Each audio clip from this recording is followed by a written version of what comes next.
అన్ని కడుపు నొప్పులు అపెండిసైటిస్ కావు. మీరు ఈ కేసు చూసే ఉంటారు. చిన్నపాటి కడుపు నొప్పి కూడా అపెండిక్సిస్ సమస్య కారణమంటూ డాక్టర్లు ఆపరేషన్లు చేస్తున్నారు. ఈ తంతు ఇటీవల కరీంనగర్ జిల్లాలో వెలుగులోకి రాగా చాలా చోట్ల కూడా అనవసరంగా ఇలాంటి సర్జరీలు జరుగుతున్నట్లు తెలుస్తోంది. సో ఇది ఎక్కడో జరగలేదు, మన దగ్గరే కరీంనగర్లో 2016లో అయింది.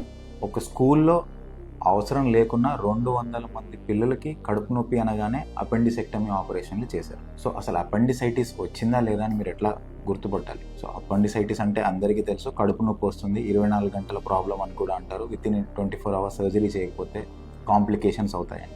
ముఖ్యంగా అపెండిసైటిస్లో పొత్తి కడుపులో నొప్పి వస్తుంది, లేదంటే బొడ్డు చుట్టూ నొప్పి వస్తుంది, వెనక్కి రేడియేట్ అవుతూ ఉంటుంది నొప్పి, అండ్ వామిటింగ్స్ అలా అయి ఉండొచ్చు. అన్నిటికంటే ముఖ్యంగా ఒక క్వాలిఫైడ్ డాక్టర్ దగ్గరికి వెళ్ళి మీరు చూపించుకుంటే మంచిది. లేదంటే చూసారుగా అనవసరంగా సర్జరీ చేయించుకోవాల్సి వస్తుంది.